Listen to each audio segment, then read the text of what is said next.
দশম শ্ৰেণীৰ ছাত্ৰ ছাত্ৰীসকল, আমি ইয়াৰ আগৰ ভিডিঅ'টোত অৰ্থনৈতিক উন্নয়ন অধ্যায়টোৰ প্ৰথম কথাখিনি আলোচনা কৰিছিলোঁ। যেনে অৰ্থনৈতিক বিকাশ বুলিলে কি বুজো, অৰ্থনৈতিক উন্নয়ন মানে কি, তাৰপিছত মানৱ উন্নয়ন, এই বিষয়সমূহৰ ওপৰত আমি আলোচনা কৰিলোঁ।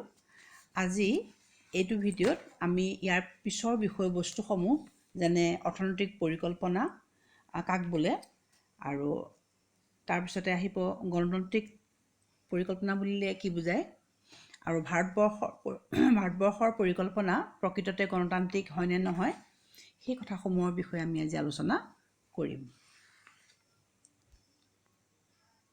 এতিয়া প্ৰথমটো আলোচ্য বিষয় হ'ল অৰ্থনৈতিক পৰিকল্পনা।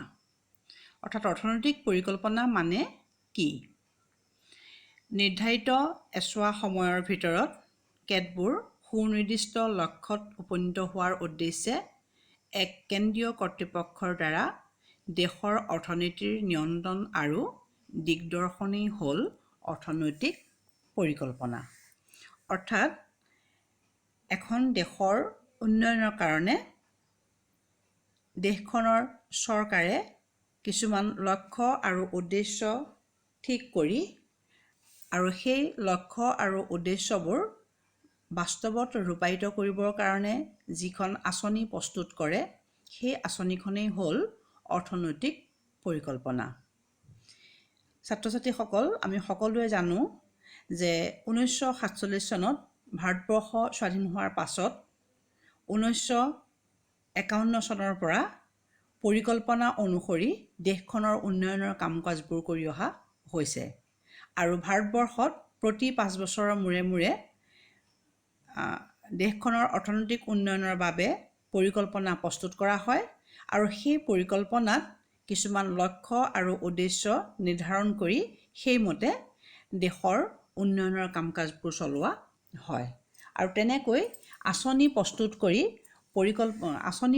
কৰি দেশৰ উন্নয়নৰ কাম কাজবোৰ কৰাৰ যিটো প্ৰক্ৰিয়া, সেইটোৱেই হ'ল অৰ্থনৈতিক পৰিকল্পনা। আৰু ভাৰতবৰ্ষত প্ৰতি 5 বছৰৰ মূৰে মূৰে পৰিকল্পনা প্ৰস্তুত কৰা হয় কাৰণে ভাৰতবৰ্ষৰ পৰিকল্পনাক পঞ্চবাৰ্ষিক পৰিকল্পনা বুলি কোৱা হয়। পৰিকল্পনাৰ মূল কিছুমান লক্ষ্য যেনে অৰ্থনৈতিক উন্নয়নৰ হাৰ ক্ষীপ্ৰতৰ কৰা, আৰ্থ-সামাজিক বৈষম্য দূৰ কৰা, দৰিদ্ৰতা নিৰ্মূল কৰা, নিবনুৱা সমস্যা সমাধান কৰা ইত্যাদি, এইবিলাক হ'ল মূল লক্ষ্য। আৰু এই লক্ষ্যবোৰ অগ্ৰাধিকাৰৰ ভিত্তিত কেতিয়াবা কোনোবা এটা লক্ষ্য আগবঢ়োৱা হয়, কোনোবা এটা স্থান পিছত দিয়া, অৰ্থাৎ অগ্ৰাধিকাৰ অনুসৰি লক্ষ্য আৰু উদ্দেশ্যবোৰ প্ৰতিখন পৰিকল্পনাত নিৰ্ধাৰণ কৰা হয়। তাৰপিছতে আহিলে যে আমি জানো যে ভাৰতবৰ্ষত 1947 চনত ভাৰতবৰ্ষ স্বাধীন হোৱাৰ পাছত 1950 চনত এখন পৰিকল্পনা আয়োগ গঠন কৰা হয়, আৰু সেই পৰিকল্পনা আয়োগৰ সিদ্ধান্ত মৰ্মে পৰিকল্পনাখন প্ৰস্তুত কৰা হয়। কিন্তু বৰ্তমান ভাৰতবৰ্ষত সেই পৰিকল্পনা আয়োগৰ ঠাইত নীতি আয়োগ গঠন কৰা হ'ল। অৰ্থাৎ বৰ্তমান পৰিকল্পনা প্ৰস্তুত কৰা আয়োগটোৰ নাম পৰিকল্পনা আয়োগ নহয়, নীতি আয়োগ। আৰু 2015 চনৰ 1 জানুৱাৰীৰ দিনা ভাৰতৰ পৰিকল্পনা আয়োগৰ ঠাইত নীতি আয়োগ গঠন কৰা হয়। আৰু এই নীতি আয়োগ কাৰ্যকৰী কৰা হয়, মানে নীতি আয়োগৰ প্ৰথমখন বৈঠক অনুষ্ঠিত হয় 2015 চনৰ 8 ফেব্ৰুৱাৰীৰ দিনা। প্ৰথমখন বৈঠক দিল্লীত অনুষ্ঠিত হয়।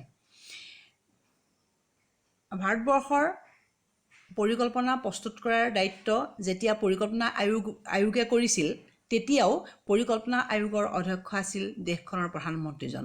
আৰু এতিয়া যদিও পৰিকল্পনা আয়োগৰ ঠাইত নীতি আয়োগ গঠন কৰা হ'ল, অধ্যক্ষ হ'ল নীতি আয়োগৰ অধ্যক্ষ হ'ল প্ৰধানমন্ত্ৰী। ইয়াৰ উপৰিও এই নীতি আয়োগত অন্যান্য সদস্যসকল হ'ল এজন উপাধ্যক্ষ, ৰাজ্যসমূহৰ মুখ্যমন্ত্ৰীসকল আৰু কেন্দ্ৰীয় শাসিত অঞ্চলৰ উপ-ৰাজ্যপালসকল, 4 গৰাকী কেন্দ্ৰীয় মন্ত্ৰী, মুখ্য কাৰ্যবাহী বিষয়া আৰু বিশেষজ্ঞৰে এই নীতি আয়োগ গঠন কৰা হয় আৰু এই নীতি আয়োগে পৰিকল্পনা প্ৰস্তুত কৰে আৰু সেই পৰিকল্পনা অনুসৰিয়ে দেশৰ অৰ্থনৈতিক উন্নয়নৰ কাম-কাজবোৰ কৰা হয়। ইয়াৰ পিছৰ আলোচ্য বিষয়টো হ'ল গণতান্ত্ৰিক পৰিকল্পনা। গণতান্ত্ৰিক পৰিকল্পনাৰ সংজ্ঞাটো হ'ল যে যিখন পৰিকল্পনাৰ যুগুতকৰণৰ বিভিন্ন পৰ্যায়ত জনসাধাৰণে অংশগ্ৰহণ কৰে তেনে পৰিকল্পনাকে গণতান্ত্ৰিক পৰিকল্পনা বুলি কোৱা হয়। অৰ্থাৎ পৰিকল্পনা প্ৰস্তুতকৰণ আৰু কাৰ্যকৰীকৰণৰ দায়িত্ব নিৰ্দিষ্ট কাৰোবাৰ হাতত কেন্দ্ৰীভূত হৈ নাথাকে। এতিয়া গণতান্ত্ৰিক পৰিকল্পনা বুলি ক'লে এই সংজ্ঞাটো পঢ়িলে তোমালোকে বুজি পাবা যে পৰিকল্পনাৰ যুগুতকৰণৰ জনসাধাৰণে অংশগ্ৰহণ কৰে। গণতান্ত্ৰিক শব্দটোৰ অৰ্থই হ'ল গণ মানে হ'ল জনসাধাৰণ আৰু তন্ত্ৰ মানে হ'ল শাসন। অৰ্থাৎ জনসাধাৰণে দেশৰ শাসন ব্যৱস্থাত পৰোক্ষভাৱে বা প্ৰত্যক্ষভাৱেও অংশগ্ৰহণ কৰিব পাৰে। দেশখনৰ শাসনত অংশগ্ৰহণ যেনেকৈ কৰিব পাৰে, দেশখনৰ অৰ্থনৈতিক উন্নয়নৰ কাম-কাজবোৰ কেনেকৈ চলিব, কেনেকৈ পৰিচালিত হোৱাটো উচিত আৰু কেনেকৈ অৰ্থনৈতিক উন্নয়নৰ কাম-কাজবোৰ কৰিব লাগে বা কেনেকৈ কৰিলে দেশখনৰ অৰ্থনৈতিক উন্নয়ন হ'ব, এই কথাবিলাকত জনসাধাৰণে অংশগ্ৰহণ কৰিব পাৰে। অৰ্থাৎ পৰিকল্পনাখন যুগুত কৰোঁতে জনসাধাৰণে অংশগ্ৰহণ কৰে আৰু সেইকাৰণে যিখন পৰিকল্পনাত জনসাধাৰণে অংশগ্ৰহণ কৰিব পাৰে সেইখন পৰিকল্পনাকে গণতান্ত্ৰিক পৰিকল্পনা বুলি কোৱা হয়। এতিয়া প্ৰশ্ন হ'ল যে আমাৰ দেশৰ পৰিকল্পনা গণতান্ত্ৰিক পৰিকল্পনা হয় নে নহয় আৰু যদি হয় কিয়? উত্তৰটো হ'ব যে আমাৰ দেশৰ পৰিকল্পনা গণতান্ত্ৰিক পৰিকল্পনা হয়।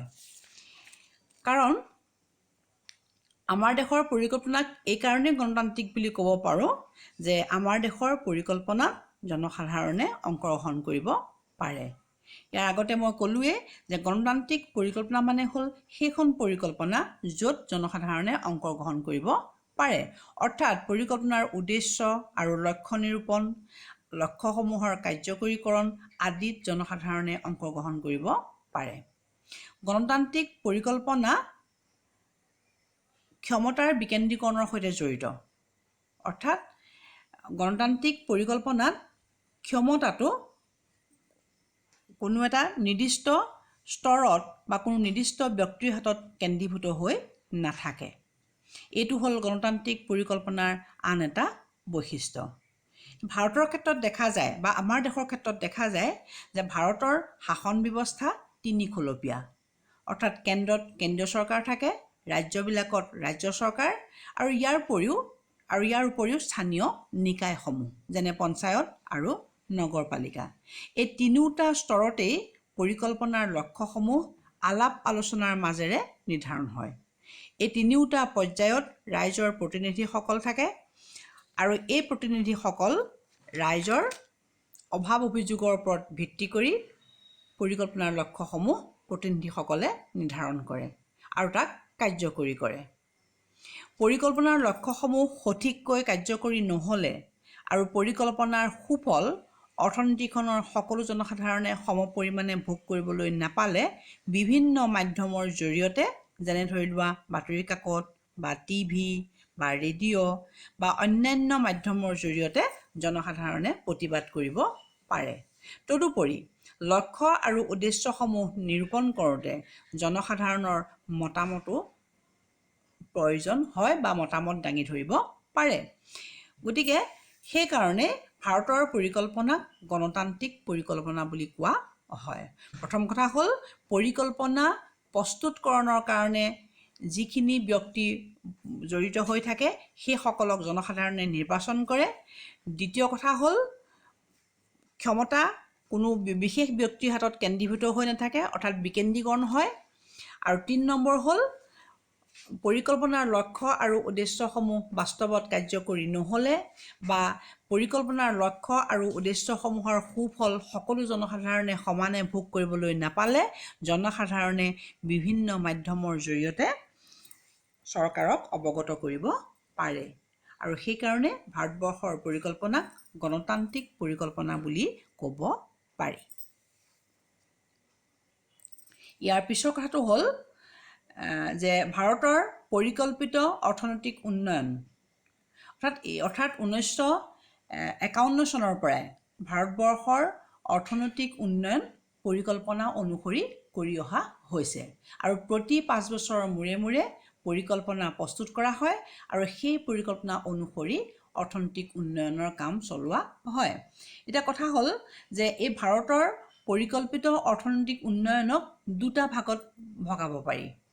অৰ্থাৎ এই যে পৰিকল্পনা অনুসৰি উন্নয়নৰ কাম কাজবোৰ কৰা হৈছে, সেই উন্নয়নৰ কাম কাজবোৰ কৰোঁতে 1951 চনৰ পৰা 1991 চনলৈকে কিমানখিনি উন্নয়ন হৈছে বা কোনটো স্তৰলৈকে উন্নয়ন হৈছে বা কোন কোন ক্ষেত্ৰত উন্নয়ন হৈছে সেই সম্পৰ্কে আলোচনা কৰিব পাৰি।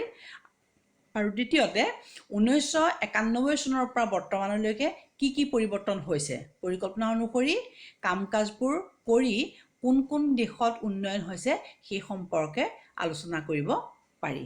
এতিয়া আমি প্ৰথমটো আলোচনা কৰোঁ 1951 চনৰ পৰা 1991 চনলৈকে। 1951 চনৰ পৰা 1991 চনলৈকে যিখিনি লক্ষ্য আৰু উদ্দেশ্য নিৰূপণ কৰা হৈছিল সেইখিনিৰ ভিতৰত যেনে ধৰি লোৱা আত্মনিৰ্ভৰশীলতা অৰ্জন কৰা, আধুনিক প্ৰযুক্তিবিদ্যা প্ৰয়োগৰ ওপৰত গুৰুত্ব প্ৰদান কৰা, অৰ্থনৈতিক উন্নয়নৰ হাৰ ক্ষীপ্ৰ কৰি তোলা, সামাজিক ন্যায় প্ৰতিষ্ঠা কৰা, এনে কিছুমান মূল লক্ষ্য নিৰ্ধাৰণ কৰা হৈছিল। কিন্তু 1951 চনৰ পৰা 1991 চনলৈকে পৰিকল্পনা অনুসৰি উক্ত লক্ষ্যসমূহৰ ওপৰত গুৰুত্ব দি যদিও অৰ্থনৈতিক উন্নয়নৰ কাম কৰা হৈছিল, কিন্তু তথাপি দেখা যায় যে অৰ্থনৈতিক উন্নয়নৰ গতি কিছু মন্থৰ আছিল আৰু তাৰ নিৰ্দিষ্ট কিছুমান কাৰণ আছে। বিশেষ কিছুমান কাৰণৰ বাবে অৰ্থনৈতিক উন্নয়নৰ গতি সেই সময়ছোৱাত অৰ্থাৎ 1951 চনৰ পৰা 1991 চনলৈকে এই সময়ছোৱাত উন্নয়নৰ গতি মন্থৰ হৈছিল বা ধীৰ হৈছিল। তাৰ প্ৰথম কাৰণটো হ'ল ভাৰত চীনৰ যুদ্ধ আৰু ভাৰত পাকিস্তানৰ যুদ্ধ। তোমালোকে নিশ্চয় জানা যে 1962 চনত ভাৰত আৰু চীনৰ মাজত যুদ্ধ হৈছিল আৰু এই যুদ্ধখনৰ ফলত আমাৰ দেশখনৰ বহুত ক্ষতিসাধন হৈছিল আৰু সেই তেতিয়াই উন্নয়নৰ গতি কিছু লেহেমীয়া হৈছিল। পুনৰ 1965 চনত পাকিস্তানৰ সৈতে ভাৰতৰ যুদ্ধ হৈছিল। তাৰপিছত আকৌ 1971 চনত ভাৰত আৰু পাকিস্তানৰ মাজত যুদ্ধ হৈছিল। তাৰপিছতো ভাৰত পাকিস্তানৰ মাজত আৰু যুদ্ধ হৈছিল, কিন্তু আমি যিহেতু 1991 চনলৈকেহে আলোচনা কৰিম, গতিকে 1991 চনলৈকে তিনিবাৰ প্ৰথমতে 1962 ভাৰত আৰু চীনৰ মাজত, তাৰপিছত 1965 ভাৰত আৰু পাকিস্তানৰ মাজত, 1971 ভাৰত আৰু পাকিস্তানৰ মাজত কি হৈছিলে, যুদ্ধ হৈছিলে আৰু এই যুদ্ধৰ ফলত অৰ্থনৈতিক উন্নয়নৰ গতি কিছু মন্থৰ হৈছিল। দ্বিতীয় কাৰণটো হ'ল অনাবৃষ্টি অৰ্থাৎ খৰাং বতৰ। খৰাং বতৰৰ কাৰণেও বিভিন্ন সময়ত বৰষুণৰ পৰিমাণ কমি, বিশেষকৈ ৱেষ্ট বেংগলত মানে পশ্চিমবংগত অনাবৃষ্টি বৰষুণৰ পৰিমাণ কমি খৰাং বতৰ হোৱাৰ কাৰণেও এগ্ৰিকালচাৰ বা কৃষিৰ ক্ষেত্ৰত বহুতো কি হৈছিলে, লোকচান হৈছিলে, কৃষি উন্নয়নৰ গতি মন্থৰ হৈছিলে আৰু তেনেকৈ অৰ্থনৈতিক উন্নয়নৰ গতিও মন্থৰ হৈছিলে। কাৰণ আমাৰ দেশ যিহেতু কৃষি নিৰ্ভৰশীল দেশ, গতিকে কৃষি উন্নয়নটো লেহেমীয়া হ'লে অৰ্থনৈতিক উন্নয়ন লেহেমীয়া হোৱাটো স্বাভাৱিক। 3 নম্বৰ কাৰণটো হ'ল ৰাজনৈতিক দৃশ্যপটৰ পৰিৱৰ্তন। অৰ্থাৎ 1951 চনৰ পৰা 1991 চনলৈকে পলিটিকেল চিনাৰিঅ' অৰ্থাৎ ৰাজনৈতিক দৃশ্যপটৰ কিছু পৰিৱৰ্তন হৈছিলে। উদাহৰণস্বৰূপে আমি এই কথাখিনি ক'ব পাৰোঁ যে বিভিন্ন সময়ত ভাৰতৰ লগত চীনৰ পাকিস্তানৰ যুদ্ধ হৈছিলে। 1971 চনত ভাৰত পাকিস্তানৰ যুদ্ধ হোৱাৰ ফলত বাংলাদেশখন স্বাধীন দেশ হিচাপে গঠিত হৈছিলে। তাৰপিছত 1975 চনত আকৌ এমাৰ্জেঞ্চি অৰ্থাৎ জৰুৰীকালীন অৱস্থা ঘোষণা কৰা হৈছিলে। আকৌ 1984 চনত স্বৰ্ণ মন্দিৰত অপাৰেশ্যন ব্লু ষ্টাৰ হৈছিলে। 1962টো ইমাৰ্জেঞ্চি ঘোষণা কৰা হৈছিলে, জৰুৰীকালীন অৱস্থা ঘোষণা কৰা হৈছিলে। এনেকৈ 1962, 1971, আকৌ 1975 জৰুৰীকালীন অৱস্থা ঘোষণা, আকৌ 1984 স্বৰ্ণমন্দিৰত ব্লু ষ্টাৰ অপাৰেশ্যন, এনেকৈ বিভিন্ন ঘটনা সংঘটিত হোৱাৰ ফলস্বৰূপে উন্নয়নৰ গতি কিছু লেহেমীয়া বা মন্থৰ হৈছিলে। অৰ্থাৎ ৰাজনৈতিক দৃশ্যপটৰ কিছু পৰিৱৰ্তন হৈছিলে আৰু পলিটিকেল যিটো চিনাৰিঅ' বা ৰাজনৈতিক যিটো অৱস্থা, সেই অৱস্থাৰ কিছু পৰিৱৰ্তন হোৱাৰ কাৰণে বা বিভিন্ন ঘটনা সংঘটিত হোৱাৰ কাৰণে উন্নয়নৰ গতি লেহেমীয়া হৈছিল। গতিকে 1951 চনৰ পৰা 1991 চনলৈকে ভাৰতৰ অৰ্থনৈতিক উন্নয়নৰ গতি মন্থৰ হোৱাৰ কাৰণ বুলি ক'লে আমি এই তিনিটা কাৰণেই ক'ব লাগিব। আৰু তোমালোকে পৰীক্ষাত সুধিলে অলপকৈ কথাখিনি ব্যাখ্যা কৰিবা যে ভাৰত চীনৰ যুদ্ধ বুলি কওঁতে কেতিয়া হৈছিলে, ভাৰত পাকিস্তানৰ যুদ্ধ হওঁতে কেতিয়া হৈছিলে, আৰু এই যুদ্ধৰ ফলস্বৰূপে যে দেশৰ উন্নয়নৰ গতি মন্থৰ হৈছিলে সেই কথাটো উল্লেখ কৰিব লাগিব।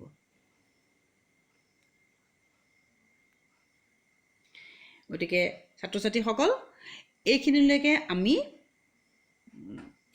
আমি পৰিকল্পনা কাক বোলে বা তাৰপিছত আহিলে গণতান্ত্ৰিক পৰিকল্পনা কাক বোলে, আৰু ভাৰতবৰ্ষৰ পৰিকল্পনা গণতান্ত্ৰিক হয়নে নহয়, আৰু যদি হয় কিয় হয় সেইখিনি কথা। আৰু তাৰপিছতে 1951 চনৰ পৰা বৰ্তমানলৈকে পৰিকল্পনা অনুসৰি কাম কাজবোৰ কৰা হৈছে, কিন্তু তাৰ ভিতৰতে আমি দুটা স্তৰত ভাগ কৰিছোঁ, 1951 চনৰ পৰা 1991 চনলৈকে আৰু 1991 চনৰ পৰা বৰ্তমানলৈকে।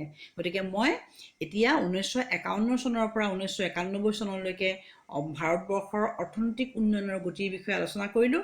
ইয়াৰ পিছৰ ভিডিঅ'টোত আমি 1991 চনৰ পৰা বৰ্তমানলৈকে অৰ্থনৈতিক উন্নয়নৰ যিটো ধাৰা বা গতি সেই সম্পৰ্কে আলোচনা কৰিম।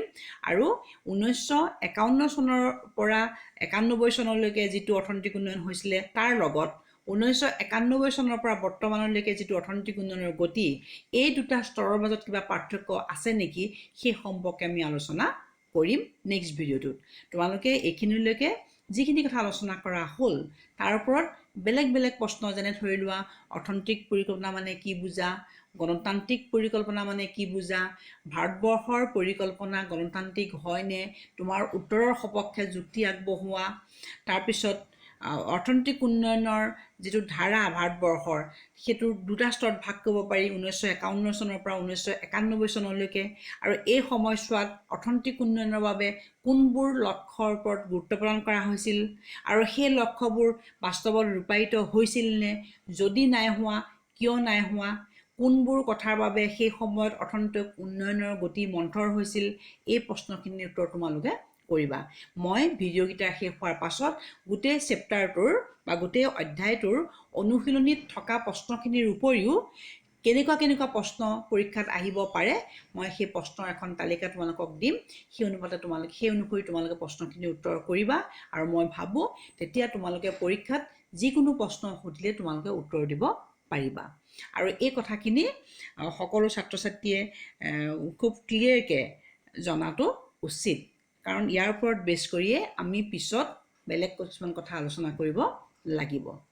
গতিকে এইখিনিলৈকে আজি আলোচনা কৰিলোঁ। ইয়াৰ পিছৰ ভিডিঅ'টোত আমি 1991 চনৰ পৰা বৰ্তমানলৈকে অৰ্থনৈতিক পৰিকল্পনাৰ যিখিনি কাম কাজ সেই বিষয়ে আমি আলোচনা কৰিম। তোমালোকে মোৰ ভিডিঅ'টো তোমালোকৰ অন্যান্য বন্ধুবৰ্গৰ লগত শ্বেয়াৰ কৰিবা। মই ভাবোঁ তেতিয়া তোমালোকৰ লগতে বাকী ছাত্ৰ ছাত্ৰী সকলো উপকৃত হ'ব, আৰু লগতে মোৰ চেনেলটো ছাবস্ক্ৰাইব কৰিবা বুলি আশা কৰিলোঁ। ধন্যবাদ।